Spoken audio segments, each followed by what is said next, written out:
Động tác này lâu đấy nhở?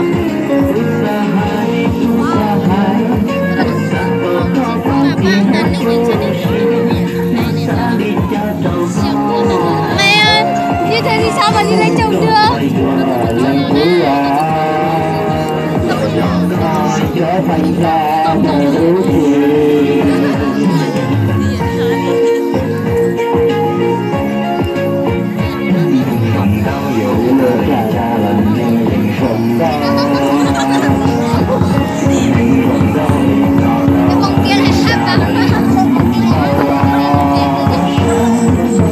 Cái đứa ở giữa mà, hàng ở giữa này xinh nhất tôi thấy. Người đứng ở giữa này hả? Cái gì từ giờ?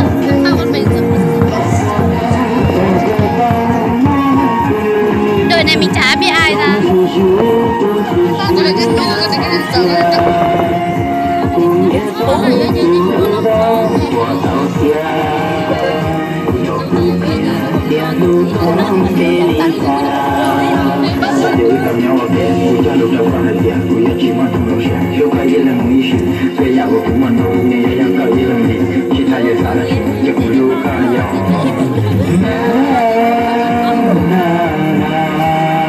Chắc chắn bài này là lông son, lông dậy của này thôi. Tất cả không chơi lông dậy hết rồi. Làm thôi, lông dậy thôi. Tiếp đi, thế hôm qua lông dậy chị mà. Hôm qua lông dậy họ đâu, lông dậy lông chị xem thôi, bọn mình mua mà. Bài này là lông dậy mà. Chắc chắn như bài này là lông dậy thôi, không làm gì bọn này tự làm được. Lông không như em lên máy tính rồi bán phần như là không có linh kiện trên nói chung rồi. Không có tung lên mạng ấy, nhưng mà có mạng thì tung được. Thế thôi, nhìn ra của cái bài như để làm hay sao? Lặng ra.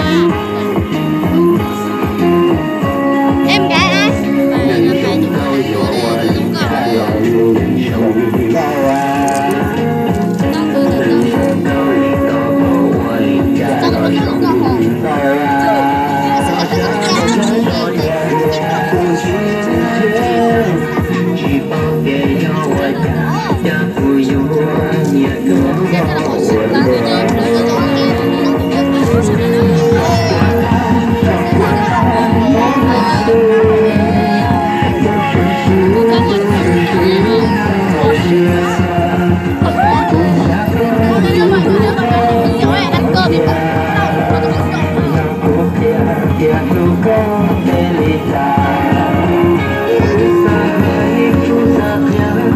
Có ai mà bộ nào đó kia?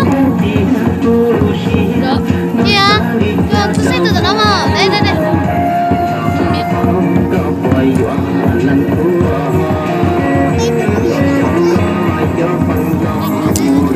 Anh Giảng ơi, tối nay mọi người ở lại xong đi hát. Chắc là chiều nay mọi anh còn đá bóng rồi. Em bảo với anh tuổi chú cậu tuổi với cậu tuổi là hôm nay mở vũ sang thì ở lại một đêm, thế cậu tuổi bảo là thế nếu mà cậu tuổi ở lại thì mọi người nên ở lại nhở? Đúng rồi, đây trường đoàn. Thế em bảo với cậu tuổi là thôi cậu tuổi cố gắng ở lại, mọi người cũng lần đầu ra đây, có người thì lần đầu thôi, cố gắng ở lại xong để mọi người chơi một ngày. Tối nay đi uống rượu nha. Tối nay mọi người đòi đi hát. Nhất trí. Đi là phải hát nha, có hát không được đâu nha. Nói trước rồi đấy. Vâng.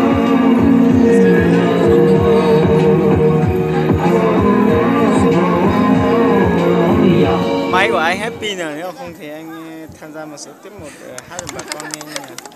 Cái sạc pin không có nhạc nữa.